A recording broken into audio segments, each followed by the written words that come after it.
नाज़रीन किराम, माह रमज़ान का ये पहला अशरा हमसे रुखसत हो रहा है और आज 10 रमज़ान मुबारक की इस ट्रांसमिशन के आगाज़ में उस अजीम हस्ती के ज़िक्र से मैं आगाज़ करना चाहूँगी जो अव्वलुल मोमिनीन वल मोमिनात हैं, आका करीम अलैहिस्सलातु वस्सलाम की शरीक हयात हैं, जो अरब की मलिका हैं, सैयदा कुरैश हैं, जो खातून जन्नत की वालिदा हैं, जो तैयबा हैं, ताहिरा हैं, जाहिदा हैं, इस्लाम की मुहसिना हैं, मोमिनों की पहली माँ हैं।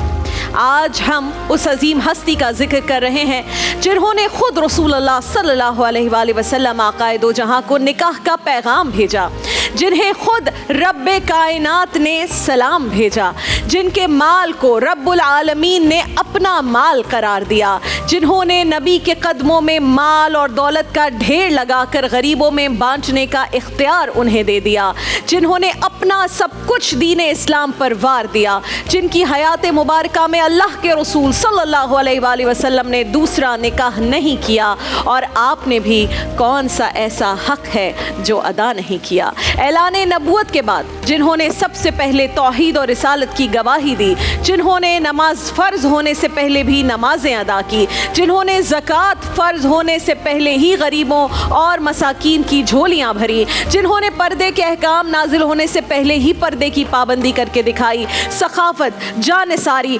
इफ़्फ़त, पाक दामनी में जिनका कोई सानी नहीं। ख़वातीन पर सैयदा खदीजा रज़ी अल्लाह ताला अन्हा का ये एहसान क्या कम है कि आपने उनमें सबसे पहले ये एहसास जगाया कि जिन ख़वातीन के घर के मर्द वफ़ात पा जाएं, शौहर इंतकाल कर जाए या बाप चला जाए इस दुनिया से, तो उसकी दुनिया ख़त्म नहीं हो सकती, बल्कि वो उसके पास बाद भी अपनी ज़िंदगी को बेहतरीन तरीके से आगे लेकर जा सकती है, कारोबार भी कर सकती है, तिजारत भी कर सकती है। जिन्होंने अपने ताजिर बाप के इंतकाल के बाद जब खुद तिजारत की जिम्मेदारियां संभाली तो ऐसी संभाली कि मलिकाए अरब कहलाई। ये कैसी ताजरा हैं जो ख़ुद कभी घर से बाहर निकली ही नहीं।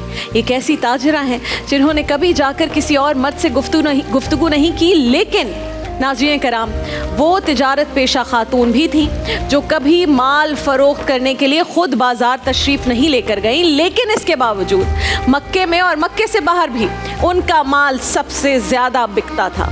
वो हज़रत खदीजा रज़ी अल्लाह ताला अन्हा है। आपकी सहेली हज़रत नुफैसा कहती हैं कि जिस साल मक्के के तमाम ताजिरों का माल डूब गया था, हज़रत खदीजा को उस साल भी अल्लाह ताला ने 11 गुना ज़्यादा नफ़ा अता फ़रमाया था। गारे हिरा में पहली वही के बाद जो रसूलुल्लाह सल्लल्लाहु अलैहि वसल्लम आकाए दो जहां की मददगार बनी, वो भी अम्मा खदीजा ही थी।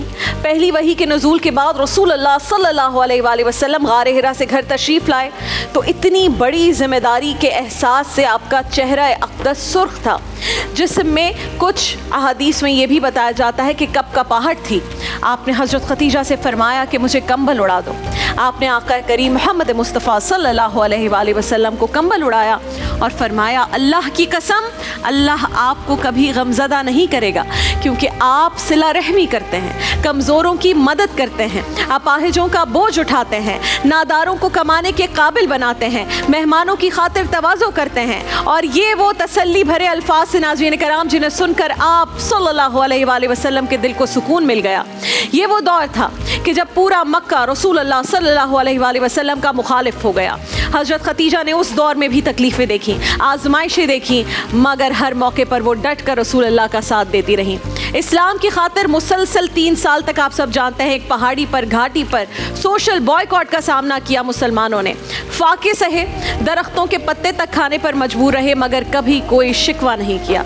और जब सोशल बॉयकॉट ख़त्म हुआ, उन 3 सालों में वो सख्तियाँ काट कर हज़रत खदीजा, हमारी माँ खदीजा, अम्मा खदीजा इतनी बीमार पड़ गई, अलालत इतनी शदीद हुई तो नबी पाक सल्लल्लाहु अलैहि वसल्लम एक दिन आपके सरहाने बैठ गए। हम नाज़रीन कराम तसव्वुर में लाइए, इस्लाम की खातून अव्वल दुनिया से रुखसत होने जा रही हैं तो नबी करीम सल्लल्लाहु अलैहि वसल्लम की हालत और कैफियत देखने वाली थी।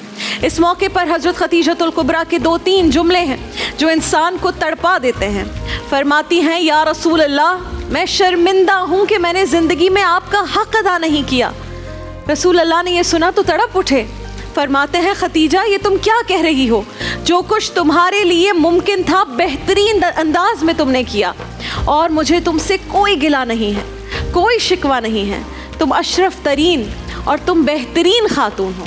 अल्लाह अकबर। अज़ीज़ किराम, जिस साल हज़रत खतीजा का विसाल हुआ, करीब करीब उन्हीं आयाम में रसूलुल्लाह के शफ़ीक चचा हज़रत अबू तालिब का भी विसाल हो गया। तो रसूलुल्लाह सल्लल्लाहु अलैहि वसल्लम ने उस साल का नाम रखा आमुल हुज़्न, यानी गम का साल, सोग का साल। और रोते हुए फरमाया कि ये सारा साल गम का साल है, मैं पूरा साल गम का साल मनाऊंगा। अल्लाह रब्बे ज़ुल जलाल से ये दुआ है कि हमारी माँ सैयदा खतीजतुल कुबरा के नक्श कदम पर हम सबको, ख़ास तौर पर इस उम्मत की बेटियों को, माँओं को उनके नक्श कदम पर चलने की तौफ़ीक़ अता फ़रमाए। आमीन।